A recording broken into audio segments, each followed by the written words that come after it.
नमस्ते बच्चों। आज हम पढ़ेंगे संविधान की विशेषताएं। इससे पहले मैं आपको एक वीडियो सेंड कर चुकी हूँ भारत के संविधान का निर्माण। ठीक है, चलो अब शुरू करते हैं। संविधान की विशेषताएं। देखो, भारत का जो संविधान है बनने की प्रक्रिया आपको समझ आ गई है। अब हम ये जो संविधान बना उसमें क्या क्या खास बात है भारतीय संविधान में। सबसे बड़ी भारत के संविधान की जो विशेषता है वो है कि भारत का संविधान लंबा और लिखित संविधान है। मूल रूप से संविधान में जो बेसिक हमारा जो संविधान बना था उसमें मेन है कि प्रस्तावना को से पहले उसको क्या कहा जाता था, उद्देश्य प्रस्ताव, जो कि मैंने आपको बताया था कि पंडित जवाहरलाल नेहरू ने उद्देश्य प्रस्ताव पेश किया गया, तब बाद में इसको प्रस्तावना का रूप दिया गया। और इसमें 395 अनुच्छेद, 22 भाग और 8 अनुसूचियाँ थी। ठीक है, तो जब संविधान है हमारा लंबा है, विस्तृत है, तो क्या कारण था कि जिसकी वजह से इसको लंबा बनाया गया, विस्तृत बनाया गया। देखो, एक तो सबसे बड़ा कारण यह है कि इसका भौगोलिक कारण, कि भारत का विस्तार बहुत बड़ा है और विविधता बहुत ज़्यादा भारत में। भारत एक ऐसा देश है जिसको कि विविधता में एकता भी कहा जाता है, क्योंकि इसमें अलग अलग धर्म, संस्कृति, जाति के लोग सब रहते हैं। तो इस देश में अलग अलग धर्म के लोग जो रहते हैं, जातियाँ अलग अलग हैं, संस्कृति सबके अलग अलग है, इसलिए उसको विविधता कहा जाता है। तो एक तो ये कारण है। दूसरा, इसका ऐतिहासिक कारण भी है। ऐतिहासिक कारण में क्या आएगा कि भारतीय संविधान पर भारत शासन अधिनियम, देखो 1935 का अधिनियम था, उसका बहुत बड़ा प्रभाव है, क्योंकि इस 1935 के अधिनियम से ही संविधान निर्माण का कार्य जो है वो शुरू करने का सोचा गया। मैंने बताया था ना, बना तो स्टार्ट तो 1946 में हुआ था, लेकिन इस पर विचार किया गया और यह अधिनियम बहुत ज़्यादा विस्तृत था। और जम्मू कश्मीर को छोड़कर केंद्र और राज्यों के लिए एक ही संविधान है। और संविधान सभा में कानून विशेषज्ञों का भी प्रभुत्व है, यानी कि जिन लोगों ने संविधान बनाया, मैंने बताया था संविधान सभा में कितने महत्वपूर्ण सदस्य हैं, उनमें जो भी लोग थे उनको कानून का पूरा ज्ञान था, तभी उन्होंने संविधान बनाया था देश का। और विभिन्न स्रोतों से कि भारत का संविधान जो है, जब संविधान निर्माताओं ने संविधान बनाया ना, तो उन्होंने कुछ देशों से अलग अलग चीज़ें ली थी, इसीलिए इसको भारतीय संविधान को उधार का थैला भी कहा जाता है। उधार का थैला मीन्स कि जिस देश से अच्छी चीज़ मिली भारतीय संविधान निर्माताओं ने वो बात अपने भारतीय संविधान में अपना ली थी।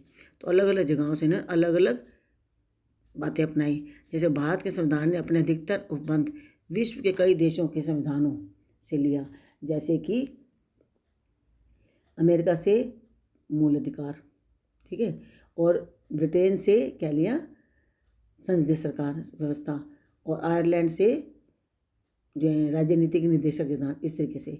और भारत शासन अधिनियम 1935 के उपबंधों से इन्होंने बतेरी बहुत सारी बातें इन्होंने ग्रहण की, अच्छी बातें।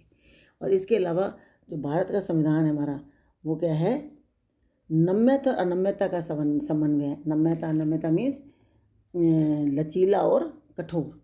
कि भारत का संविधान लचीला भी है और कठोर भी है। लचीले का मतलब क्या होता है कि परिस्थितियों के अकॉर्डिंग अगर कुछ परिवर्तन करना चाहें तो भारतीय संविधान में परिवर्तन भी किया जा सकता है। ठीक है, इसमें परिवर्तन करने के लिए सामान्य प्रक्रिया होती है, कोई खास प्रक्रिया नहीं होती, जैसे कि ब्रिटेन का संविधान है। और अनम्य यानी कि कठोर संविधान का मतलब क्या है कि इनमें संशोधन के लिए विशेष प्रक्रिया की आवश्यकता होती है।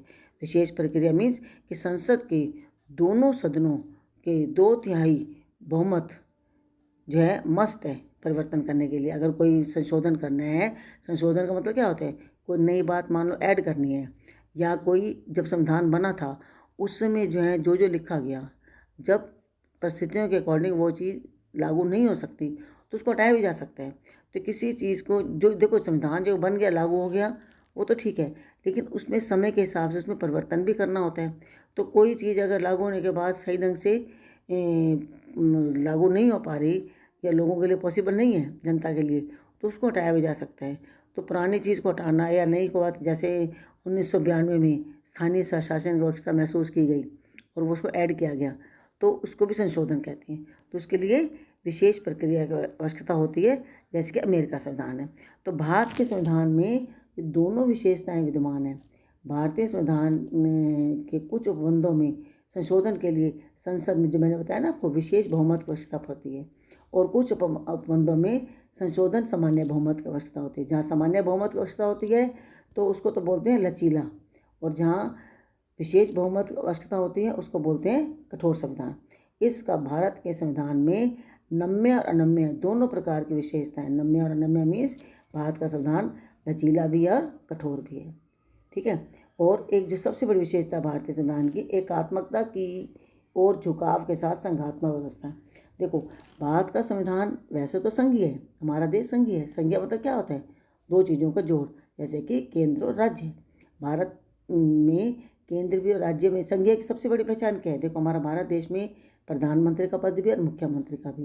जो मुख्यमंत्री होते हैं वो होते हैं राज्यों के, प्रधानमंत्री जो होता है वो पूरे देश के एक होता है। यानी कि केंद्र और राज्यों में शक्तियों का संचालन अलग अलग होता है।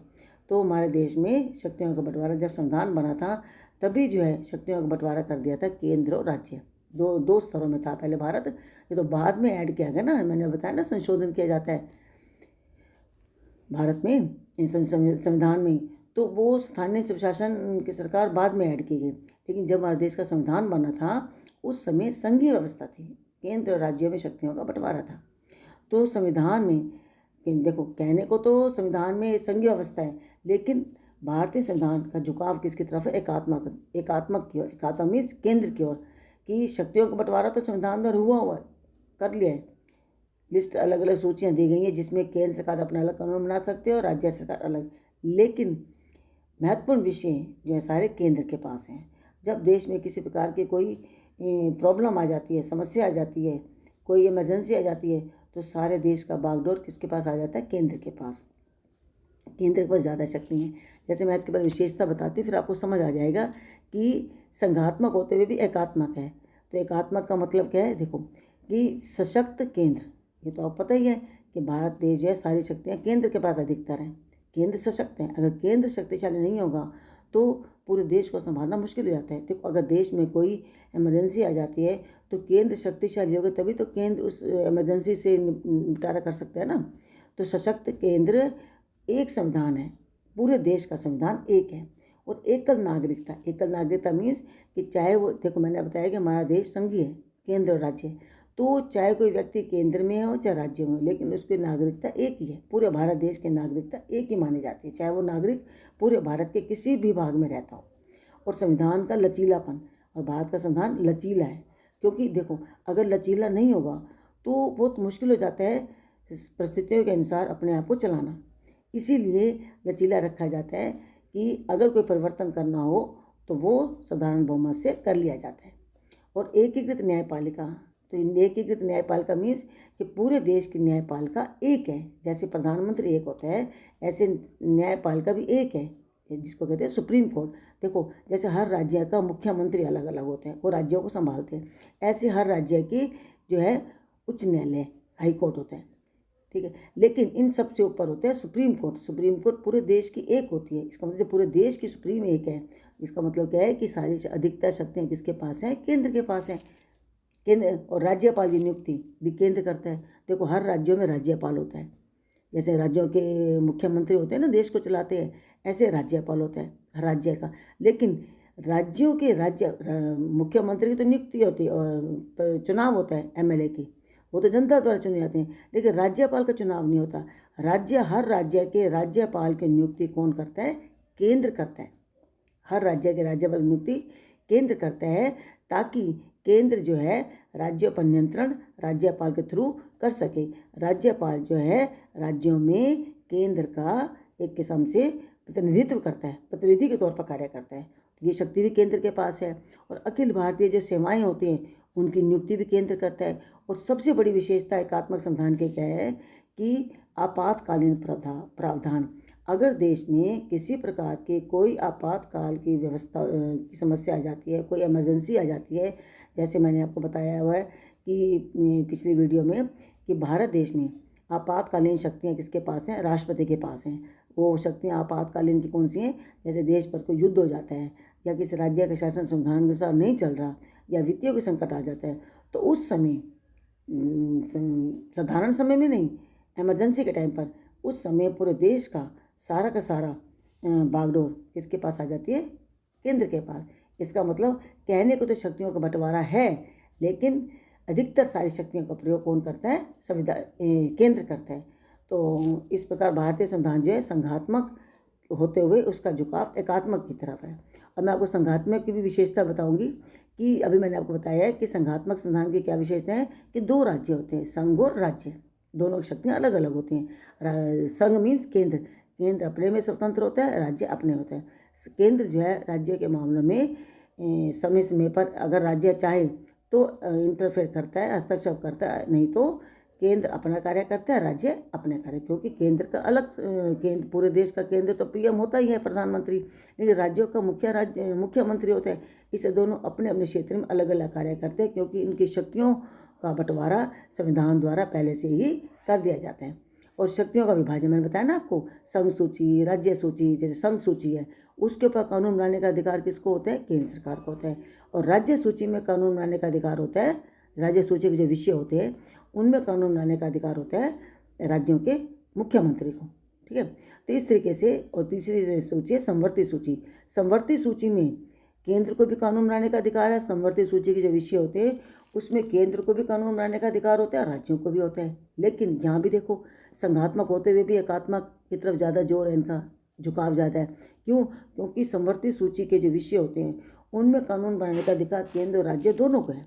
अगर किसी प्रकार का कोई विवाद हो जाता है तो उसमें केंद्र द्वारा बनाए गए कानून लागू होगा, राज्य द्वारा नहीं होगा। तो यहाँ भी झुकाव किसकी तरफ हुआ? एकात्मक की तरफ, यानी कि केंद्र की तरफ। केंद्र ज़्यादा शक्तियों का प्रयोग कर सकता है, केंद्र के पास ज़्यादा पावर होती है। और सबसे बड़ा बात जो है, भारतीय संविधान क्या है?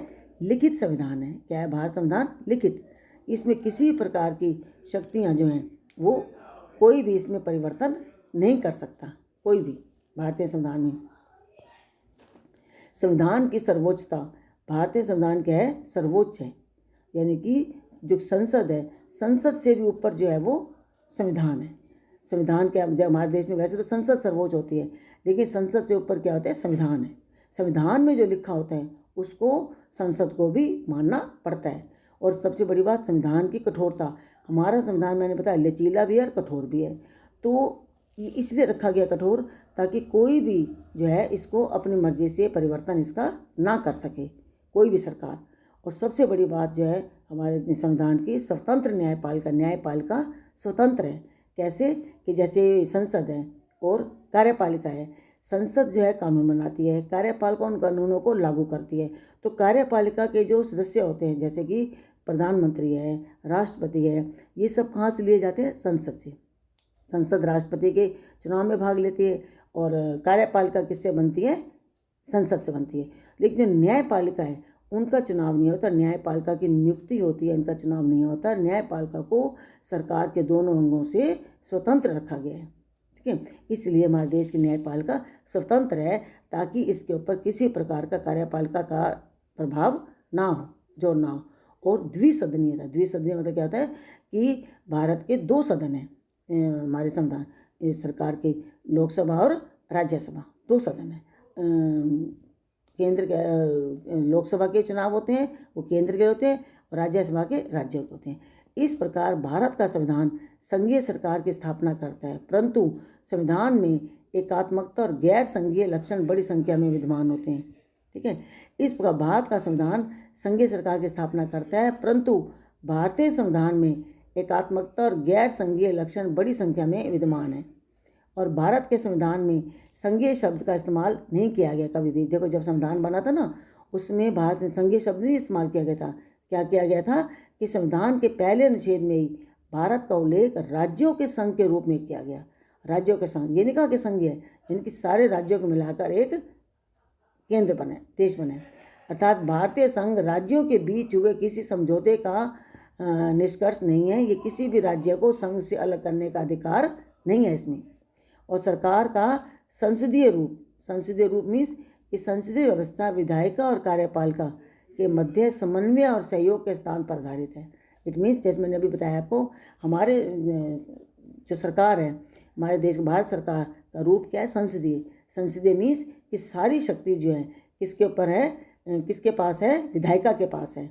कार्यपालिका तब तक कार्य करती है जब तक कि विधायिका की बहुमत होता है, विधायिका का उनके पास। तो विधायिका और कार्यपालिका के मध्य समन्वय और सहयोग के सिद्धांत पर आधारित है संसदीय व्यवस्था। संसदीय व्यवस्था क्यों इसके ऊपर आधारित है ये आपको समझ आ जाएगा, ये समझकर कि हमारे देश में वास्तविक या नाम मात्र के कार्यपालकों के बसते हैं।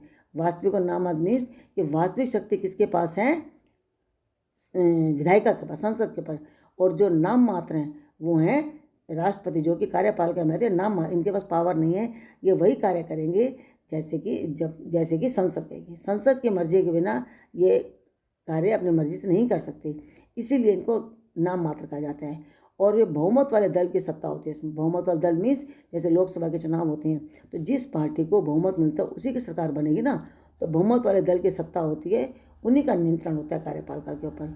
और विधायिका के समक्ष कार्यपालिका की संयुक्त जवाबदेही होती है। संयुक्त जवाबदेही मीन्स ये कार्यपालिका जो है, जो कार्यपालिका में कौन आते हैं, मैंने बताया ना आपको, प्रधानमंत्री, राष्ट्रपति और प्रधानमंत्री का अपना मंत्रिमंडल, सारा केंद्रीय मंत्रिमंडल।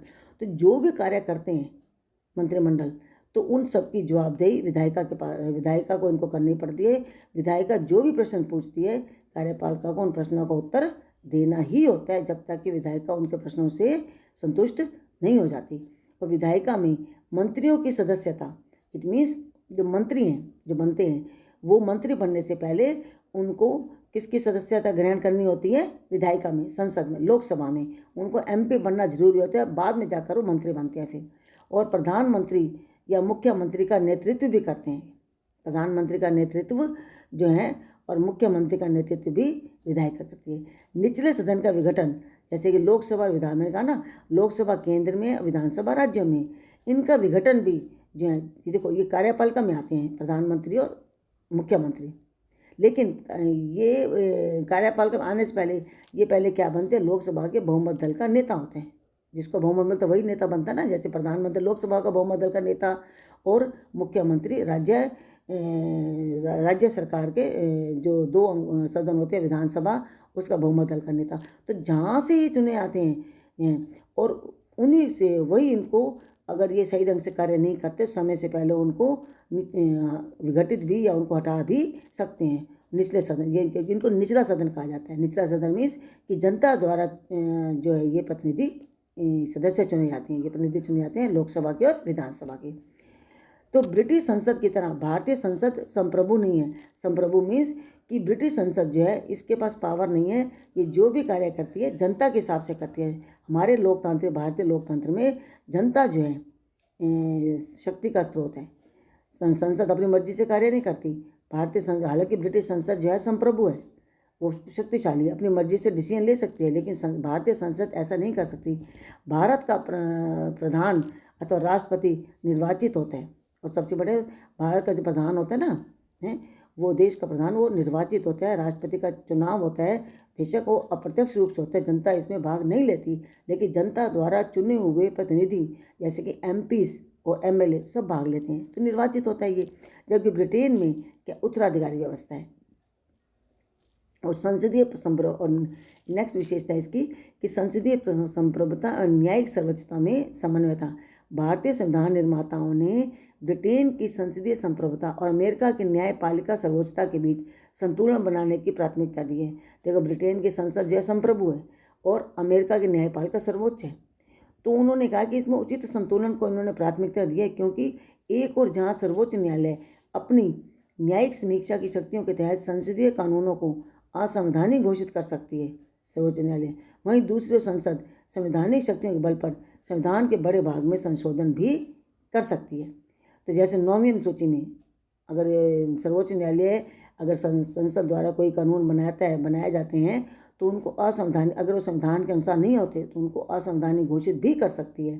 और जो संसद है और दूसरी संसद अपनी संवैधानिक शक्तियों के बल पर संविधान के बड़े भाग में संशोधन भी कर सकते हैं। मैंने अभी बताया ना कि संसद जो है, संविधान में अगर कोई संशोधन करना होता है तो संशोधन करने के लिए संसद के दोनों सदनों का 2/3 बहुमत करना बहुत ही होगा, तभी जाकर संशोधन होगा, अदरवाइज नहीं होगा।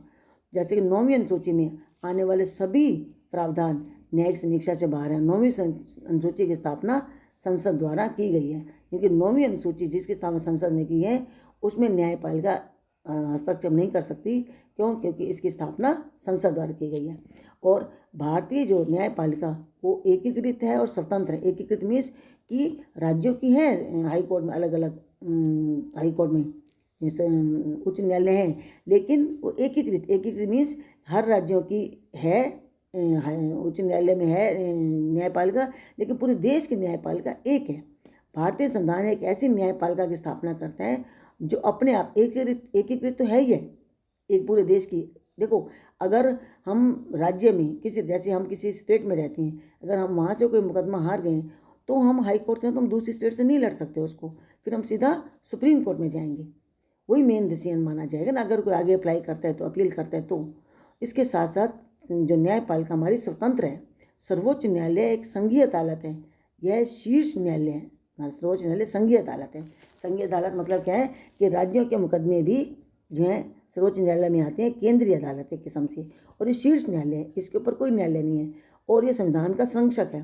देखो, मैंने क्या, संविधान सबसे बड़ा सर्वोच्च संसद है, संविधान सबसे बड़ा कानून है।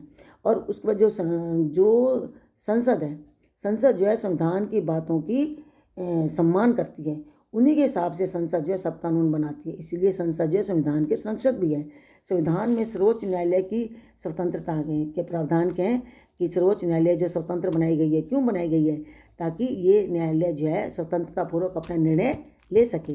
जैसे कि न्यायालय के न्यायाधीशों के कार्यकाल की सुरक्षा रखी गई है कि न्यायालय का देखो कार्यकाल कितना 65 साल है सर्वोच्च न्यायालय का, सर्वोच्च न्यायालय के न्यायाधीश का कम थोड़ी है ये 65 साल। और न्यायाधीशों के लिए इतना लंबा इनका कार्यकाल है कि ये अपना कार्य स्वतंत्रतापूर्वक कर सकते हैं। सरकार की तरफ से इनको सारी सुविधाएं मिलती हैं। न्यायालयों के लिए निर्धारित सेवा शर्तें भी होती हैं, न्यायाधीशों के लिए सेवा शर्तें होती हैं, इनको सारी सुविधाएं मिलती हैं, इनको भत्ता मिलता है रहने के लिए, सारे इनकी सुविधाएं इनको सरकार द्वारा दी जाती हैं। भारत की संचित निधि से सर्वोच्च न्यायालय के सभी खर्चों का वहन, यानी कि सर्वोच्च न्यायालय के जितने भी खर्चे होते हैं सब भारत की जो संचित निधि है उससे दिए जाते हैं। और विधायिका में न्यायाधीशों के कामकाज पर चर्चा पर अगर संसद में कोई न्यायाधीश काम करता है किसी प्रकार का, उनको रोक भी लगा सकते हैं। और सेवानिवृत्ति के बाद अदालत में कामकाज पर रोक, अगर ये इनकी सेवानिवृत्ति के बाद न्यायाधीश जो है आगे कार्य नहीं कर सकते, क्योंकि इनका समय इतना लंबा कर दिया गया है कि आगे जरूरत नहीं होती, ये किसी भी कोर्ट में कार्य, किसी भी न्यायालय में कार्य नहीं कर सकते। और अवमानना के लिए दंड देने की शक्ति, अगर इनको ये दंड देने की, अगर इनके आदेश को कोई मानता नहीं है तो उनको दंड देने की पावर भी इनके पास है। और कार्यपालिका से न्यायपालिका को अलग रखना। और सबसे बड़ी बात क्या है कि कार्यपालिका को न्यायपालिका से अलग रखा गया है ताकि न्यायपालिका स्वतंत्रतापूर्वक अपना कार्य कर सके। देखो, अगर न्यायपालिका स्वतंत्र ना हो तो कार्यपालिका में जो देश के मुखिया होते हैं, बड़े मुख्यमंत्री होते हैं, वो तो अपने तरीके से निर्णय लेंगे ना। इसीलिए न्यायपालिका को, कार्यपालिका संसद के प्रति तो उत्तरदायी है क्योंकि कार्यपालिका बनती विधायिका से, संसद से, लेकिन न्यायपालिका को इसलिए अलग रखा गया ताकि न्यायपालिका अपना कार्य स्वतंत्रतापूर्वक कर सके, उसके ऊपर किसी प्रकार का सरकार का दबाव ना हो। ठीक है। अब मौलिक अधिकार, मौलिक अधिकारों का मेन उद्देश्य क्या है कि राजनीतिक लोकतंत्र की भावना को प्रोत्साहन देना। देखो, आज़ादी मिल गई, संविधान बन गया, लोकतंत्र की स्थापना हो गई, लेकिन लोकतंत्र की स्थापना करके अगर हम आम नागरिकों को अधिकार नहीं मिलेंगे तो लोकतंत्र को स्थापना करना कोई फ़ायदा नहीं है लोगों के लिए, जनता के लिए। तो इसीलिए मौलिक अधिकार दिए गए हैं ताकि लोकतंत्र की भावना को प्रोत्साहन मिले। या कार्यपालिका और विधायिका के मनमाने कानूनों पर निरोधक की तरह काम करते हैं। इट मीन्स कि कार्यपालिका और विधायिका अगर कोई कानून बनाती है तो अगर लोगों के पास अधिकार नहीं होंगे तो सरकार की मनमानियों को नहीं रोक सकते। देखो ना, अगर ये अगर इनके पास शक्ति होती है, मौलिक अधिकार होते हैं। मौलिक अधिकार तो ऐसे अधिकार हैं कि जिनके बिना व्यक्ति अपना व्यक्तित्व का विकास ही नहीं कर सकता। मौलिक अधिकार हर व्यक्ति के विकास के लिए बहुत ज़रूरी है। मौलिक अधिकार ऐसे हैं जिनको अगर सरकार नहीं मानती या जनता को उनके अधिकार नहीं देती तो सीधे सर्वोच्च न्यायालय में, हाई कोर्ट में भी अपील की जा सकती है उस सरकार के विरुद्ध भी। तो इसीलिए ये कार्यपालिका और विधायिका के अगर कोई मनमाने कानून बनाए जाते हैं तो मौलिक अधिकार जो है निरोधक की तरह काम करते हैं, यानी कि सरकार को गलत काम करने के लिए रोक भी लगा सकते हैं। अगर उनके अधिकारों के हनन होता है तो उसके लिए भी आम नागरिक सीधा सर्वोच्च न्यायालय में अपील कर सकते हैं। उल्लंघन की स्थिति में इन्हें न्यायालय के माध्यम से लागू किया जा सकता है। यानी कि अगर व्यक्ति को, नागरिकों को मौलिक अधिकार नहीं मिलते तो वो न्यायालय के माध्यम से, न्यायालय जो है किसी को भी अधिकार नहीं देता कि जनता को मौलिक अधिकार ना दिए जाएं। मौलिक अधिकार अपरिवर्तनीय नहीं है, इनको परिवर्तन नहीं किया जा सकता। संसद इन्हें संविधान संशोधन के माध्यम, अधिनियम के माध्यम से समाप्त कर सकती है, वैसे कोई नहीं कर सकता इसको। अतः इनमें कटौती कर सकती है, संसद कटौती कर सकती है। अनुच्छेद 20 व 21 को छोड़कर राष्ट्रीय आपातकाल के दौरान इन्हें स्थगित भी किया जा सकता है। देखो इसका मतलब क्या है कि जब देश में आपातकाल नहीं था, राष्ट्रीय आपातकाल होता है, राष्ट्रीय, मैंने कहा ना आपातकाल शक्तियाँ राष्ट्रपति के पास होती हैं, 3 शक्तियाँ होती हैं, लेकिन अगर उनमें 3 शक्ति में पहली शक्ति है राष्ट्रीय आपातकाल आ गया। राष्ट्रीय आपातकाल मीन्स कि युद्ध की स्थिति, अगर किसी हमारे देश भारत पर अगर किसी दूसरे देश ने आक्रमण कर दिया है, युद्ध कर दिया है, तो ऐसी स्थिति में आम नागरिक अपने मौलिक अधिकारों का प्रयोग नहीं कर सकता और उस समय मौलिक अधिकार खत्म नहीं किए जाते, लेकिन जब तक स्थिति सामान्य नहीं होती मौलिक अधिकारों को स्थगित किया जा सकता है थोड़े समय के लिए। और राज्य के निदेशक तत्व मीन्स कि निदेशक तत्व का कार्य क्या होता है, सामाजिक और आर्थिक लोकतंत्र को बढ़ावा देना। देखो मौलिक अधिकार तो मौलिक अधिकार तो मिल गए हैं, ठीक है, लेकिन अगर सामाजिक मौलिक अधिकार में हमारे को जो हमारे देश के नेता चुने गए हैं वो मौलिक अधिकार है सबके पास कि 18 साल से ऊपर जो भी व्यक्ति किसी भी वर्ग का क्यों ना हो, किसी भी जाति का क्यों ना हो, उसको वोट देने का अधिकार, वो हमारे राजनीतिक अधिकार हो गया। लेकिन अगर आर्थिक और सामाजिक लोकतंत्र नहीं होगा तो राजनीतिक लोकतंत्र का भी कोई फायदा नहीं है। बिना आर्थिक और सामाजिक लोकतंत्र के राजनीतिक लोकतंत्र व्यर्थ है। इसीलिए इनका उद्देश्य क्या था, नीति निदेशक तत्व का, कि भारत में एक कल्याणकारी राज्य की स्थापना करना है। कल्याणकारी राज्य मौलिक अधिकारों की तरह इन्हें कानूनी रूप में लागू नहीं किया जा सकता। देखो मौलिक अधिकार ऐसे हैं वो कानूनी हैं। अगर कोई सरकार हमारे मौलिक अधिकारों की अवमानना करती है तो उनके लिए हम सर्वोच्च न्यायालय में अपील कर सकते हैं, वो हमारे कानून अधिकारों को लागू हम करवा सकते हैं, क्योंकि मौलिक अधिकारों के पीछे कानूनी शक्ति होती है। लेकिन राज्य नीति के निदेशक सिद्धांतों के पीछे कोई कानूनी शक्ति नहीं होती। इन्हें जो है ये राज्य नीति के निदेशक सिद्धांतों को लागू करना हर राज्य सरकार का नैतिक कर्तव्य होता है। सर्वोच्च न्यायालय ने नीति निदेशक तत्वों के बारे में क्या कहा है कि भारतीय संविधान की नींव मौलिक अधिकारों और नीति निदेशक सिद्धांतों के संतुलन पर रखी गई है।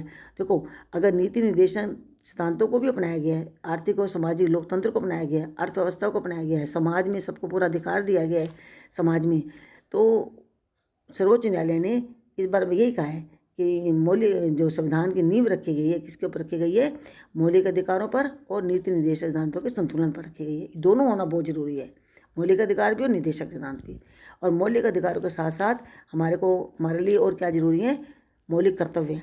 हर अधिकार के साथ कर्तव्य जुड़ा, हर अधिकार के साथ। अधिकार और कर्तव्य दोनों एक ही सिक्के के पहलू हैं। मूल संविधान में मौलिक, देखो जब संविधान बना था ना उसमें मौलिक कर्तव्यों का कोई उल्लेख नहीं किया गया था। इन्हें स्वर्ण सिंह समिति की सिफारिश के आधार पर 1976 के 42वें संविधान संशोधन के माध्यम से शामिल किया गया। मैंने बताया था ना कि जब संविधान बना था लागू हो गया, जो जो लिखा गया ठीक है, लेकिन जब कोई चीज़ लागू होती है उस समय कुछ परिवर्तन करना होते हैं, उस परिवर्तन क्या बोलते हैं, संशोधन कहते हैं। तो उस समय स्वर्ण सिंह समिति थी एक, उन्होंने उनकी सिफारिश पर 1976 में 42वां संशोधन जो था संविधान में किया गया, उस संशोधन के माध्यम से मौलिक कर्तव्यों को शामिल किया गया संविधान में। तो मौलिक कर्तव्य नागरिकों को यह याद दिलाते हैं कि मौलिक अधिकारों का इस्तेमाल करते समय उन्हें याद रखना चाहिए कि उन्हें अपने समाज, देश व अन्य नागरिकों के प्रति कुछ जिम्मेदारियों का निर्वाह भी करना है। मौलिक अधिकारों को कानूनी रूप से, मौलिक कर्तव्यों को कानूनी रूप से लागू नहीं किया जा सकता। जैसे देखो मौलिक अधिकार हैं उनके पीछे कानूनी शक्ति है, लेकिन निदेशक सिद्धांतों के पीछे कोई कानूनी शक्ति नहीं है। ऐसे मौलिक कर्तव्य तो हमारी अपनी नैतिक जिम्मेवारी होगी ना। अगर ये सरकार लागू नहीं करती तो इसके लिए ज़बरदस्ती नहीं होती, इनके पीछे कोई कानूनी शक्ति नहीं है, कानूनी रूप से इनको लागू नहीं किया जा सकता। इसके साथ साथ सबसे बड़ी विशेषता कि हमारा भारत एक धर्मनिरपेक्ष राज्य है। भारत का संविधान धर्मनिरपेक्ष है, इसीलिए यह किसी धर्म विशेष को भारत के तौर पर मान्यता नहीं देता। धर्मनिरपेक्ष मतलब क्या आता है कि भारत का संविधान किसी भी धर्म के पक्ष में नहीं है, ना ही कोई राज्य धर्म घोषित किया गया है और ना ही किसी विशेष धर्म विशेष को भारत के धर्म के तौर पर मान्यता दी गई, ऐसा कुछ भी नहीं किया। धर्मनिरपेक्षता की पश्चिमी अवधारणा धर्म और राज्य के बीच पूर्ण अलगाव रखती है। धर्मनिरपेक्षता मतलब क्या होता है, धर्म राज्य पूरा अलग अलग है। यह अवधारणा जो पश्चिमी अवधारणा है ना, पश्चिम में धर्म और राज्य के बीच अलग अलग अलगाव है पूरा। लेकिन भारत में ये चीज़ लागू नहीं है। भारतीय संविधान में सभी धर्मों को समान आदर दिया गया है। सभी धर्मों के समान रूप से रक्षा करते हुए धर्मनिरपेक्षता के सकारात्मक पहलू में शामिल किया गया। इट मीन्स कि भारत संविधान जो है सभी धर्मों को समान सम्मान देता है, सभी धर्मों की समान रूप से रक्षा करता है, ताकि हर व्यक्ति अपने अपने धर्म की रक्षा कर सके, कोई किसी के दूसरे के धर्म में हस्तक्षेप ना करे। और सार्वभौमिक वयस्क मताधिकार, सार्वभौमिक वयस्क मताधिकार मीन्स कि भारतीय संविधान द्वारा राज्य विधानसभा, देखो ये बहुत बड़ी विशेषता है। जब हमारे देश का संविधान लागू हुआ 26 जनवरी 1950 को, तो उस समय चुनाव जो है हमारा फर्स्ट कॉमन चुनाव जो हमारा शुरू हुआ था 1951 में, ठीक है, और 52 में ख़त्म हुए थे। तो भारतीय संविधान द्वारा राज्य विधानसभा लोकसभा के चुनाव के आधार स्वरूप सार्वभौमिक वयस्क मताधिकार को अपनाया गया। सार्वभौमिक वयस्क मताधिकार मीन्स कि 18 साल से ऊपर जो भी उसको वोट देने का अधिकार दिया गया। वर्ष 1989 में 61वें संविधान संशोधन अधिनियम 1988 द्वारा मतदान करने की उम्र को 21 वर्ष से घटा, पहले 21 वर्ष थी, बाद में इसको घटाकर 18 वर्ष कर दी गई। और एकल नागरिकता, भारतीय संविधान संघीय है, अभी बताया ना आपको, और एक संघीय में क्या था, एकल और संघीय लोगों का प्रतिनिधित्व करता है। मगर इसमें केवल एकल नागरिकता का प्रावधान है, यानी कि भारतीय नागरिकता का। और स्वतंत्र निकाय, भारतीय संविधान केवल विधायिका, कार्यपालिका, सरकार, न्यायिक अंग ही उपलब्ध नहीं कराता, बल्कि यह कुछ स्वतंत्र निकायों की स्थापना भी करता है, जैसे कि निर्वाचन आयोग, नियंत्रक, महालेखाकार, संघ लोक सेवा आयोग, राज्य लोक सेवा इत्यादि इत्यादि। और दूसरा क्या है कि आपातकालीन प्रावधान, और अगर कोई स्थिति आपातकाल की आ जाती है तो बेहतर ढंग से निपटने के लिए भारतीय संविधान राष्ट्रपति के लिए आपातकालीन प्रावधानों की व्यवस्था भी करता है। इन प्रावधानों का उद्देश्य क्या होता है, आपातकाल मीन्स अगर कोई मान लो स्थिति ऐसी बेकार हो, आपातकाल की स्थिति आ जाती है, तो उस समय कुछ व्यवस्था की गई है संविधान द्वारा। क्यों की गई है, कुछ प्रावधान किए गए हैं। इनका करने का मेन मुख्य उद्देश्य क्या था, देश की संप्रभुता, एकता, अखंडता, सुरक्षा, संविधान और देश के लोकतांत्रिक ढांचे को सुरक्षा प्रदान करना। और संविधान में जैसे 3 प्रकार की आती हैं संकटकालीन, राष्ट्रीय आपातकालीन, ये आते अनुच्छेद 352। ये कब होते हैं, युद्ध, आक्रमण या सशस्त्र युद्ध, अगर कोई देश हमारे देश में युद्ध कर देता है, आक्रमण कर देता है या कोई विद्रोह कर देता है तो ऐसी स्थिति में। और राज्यों में आपातकालीन धारा अनुच्छेद 356 व 365। संवैधानिक तंत्र, अगर किसी राज्य का संविधान जो है असफल हो गया है, संविधान राज्य का शासन संविधान के अनुसार नहीं चल रहा, या फिर केंद्र के निर्देशों का पालन नहीं कर रहा, तो ऐसी स्थिति में भी आपातकाल लागू किया जा सकता है। और वित्तीय आपातकाल में ये अनुच्छेद 360, अगर भारत की वित्तीय स्थिति संकट में हो तो भी यह आपातकाल लगाया जा सकता है। और सबसे बड़ी विशेषता क्या है भारतीय संविधान की, त्रिस्तरीय सरकार। मूल रूप से भारतीय संविधान में 2 स्तरीय राज्य व्यवस्था, मैंने बताया ना आपको, पहले जब संविधान बना था केंद्र और राज्य में बांटा गया था, लेकिन बाद में 1992 में 73वें और 74वें संविधान संशोधन ने 3 स्तरीय यानी कि संघ, राज्य और स्थानीय सरकार का प्रावधान किया गया।